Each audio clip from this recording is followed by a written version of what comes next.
Coucou à tous, les arbres sont plantés, un alignement parfait, donc que des variétés normandes évidemment, Bellecharde Chantecler, on a planté des pommes qui arrivent au printemps, à l'été, à l'automne, j'ai même une variété hivernale.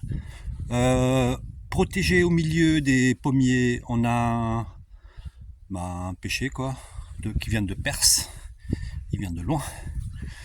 Là ici on a mis une belle variété, la pitchounette.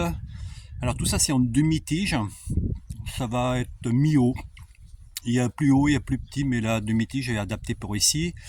Et là évidemment le meilleur pour la fin, le Rambo. Ça c'est vraiment la variété à planter ici en Normandie. Celui-là il va prendre beaucoup d'importance.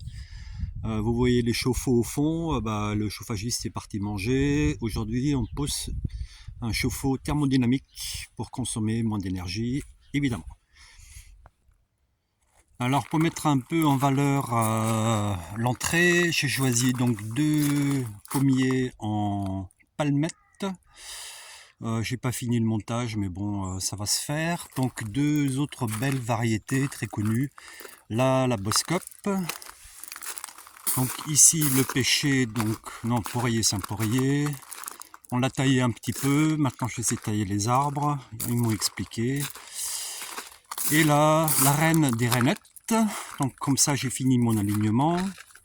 Et là, ici, nous avons la variété d'hiver, évidemment.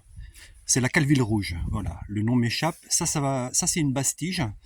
Celui-là, il va nous faire une belle boule. Voilà, ça va être joli par rapport à la fenêtre.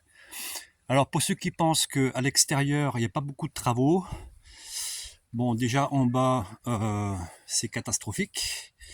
Et au niveau du ravalement, j'ai l'entrecolombage qui tombe en miettes.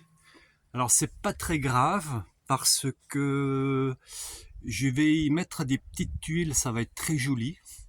Au moins autour des fenêtres, donc au printemps, je vais m'amuser, je vais dégarnir tout ça.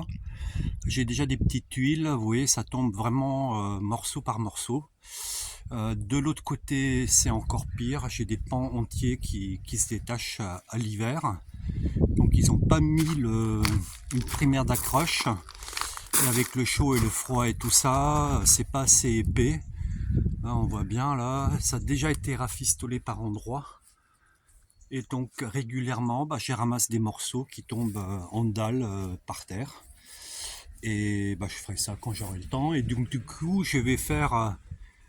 mon fils, il me dit, ouais, t'as une charpente en croix gammée. C'est pas une croix gammée. Donc tout ça, je vais le dégarnir et je vais m'amuser à faire quelque chose de très décoratif. Bisous, bisous!